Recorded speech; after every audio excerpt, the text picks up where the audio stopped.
जय श्री राधे। ममता मिश्रा के YouTube channel पे सभी भाई, सभी बहनों, सभी दोस्तों, सभी मित्रों को दिल से नमस्कार है। आइए एक बहुत सुंदर, बहुत प्यारा से दर्द भरा विवाह गीत सुनते हैं। इस समय शादी विवाह में माहौल चल रहा है और आइए एक बहुत सुंदर, बहुत प्यारा से विवाह गीत सुनते हैं। अगर गाना अच्छा लगे कमेंट बॉक्स में जरूर बताना, कमेंट करके, और पूरा भर भर के आप आशीर्वाद देना, क्योंकि इस समय मेरा वीडियो बहुत कम चल रहा है और सब बहनों से हाथ जोड़ के मेरा वीडियो आप आगे बढ़ाइए। जय श्री राधे।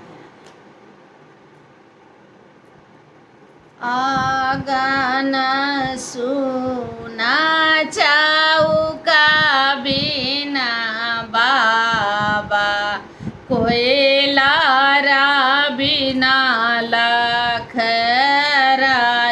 गोकुला सुना कान्हैया बिना बाबा, सीता बिना श्री राम, रामायो लक्ष्मण बन के आहेरिया, आहेरे आहेरे आ जाए, आवा चाली भैया वही वृंदावनमा,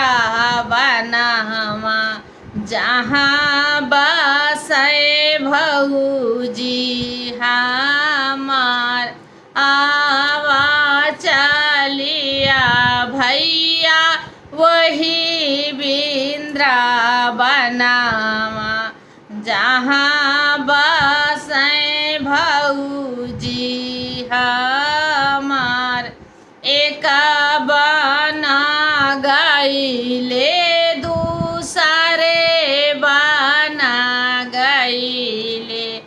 तीसरे मारिसी के दुआर, एक बना गईले दूसरे बना गईले, तीसरे मारिसी के दुआर, गुल्ली डंडा खेला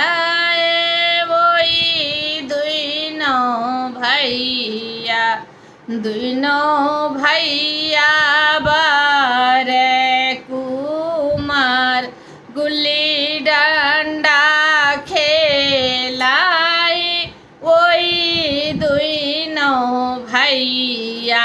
दुनो भैया बारे कुमार, झारा ही पहुँचाई जंघा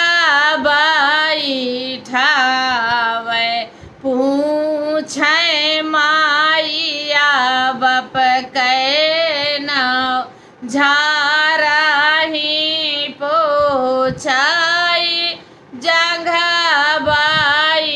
ठावे, पूछे माइया बप के नाव।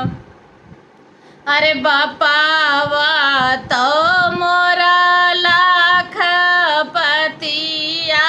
कै ठाकुर, पितिया कै लक्ष्मण नाव, बापवा पपियावा कै नौआ ना जाने, माता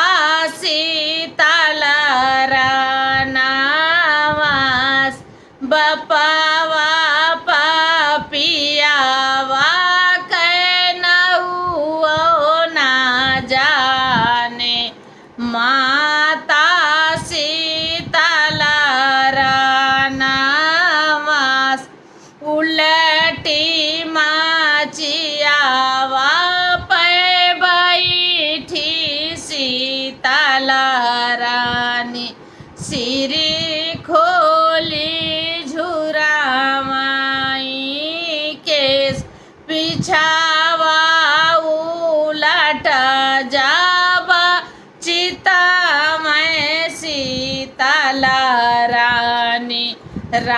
रामाला खाना दुई नौ ठाड़ पिछावा उलाटी जाबा चितामय सीताला रानी रामाला खाना दुई नौ ठाड़ ऐसे पापियावा के मुखावा ना देखावे अपने जीताबे बानाबास ऐसे पापियावा के मुखावा ना देखावे अपने जीताबे बानाबास।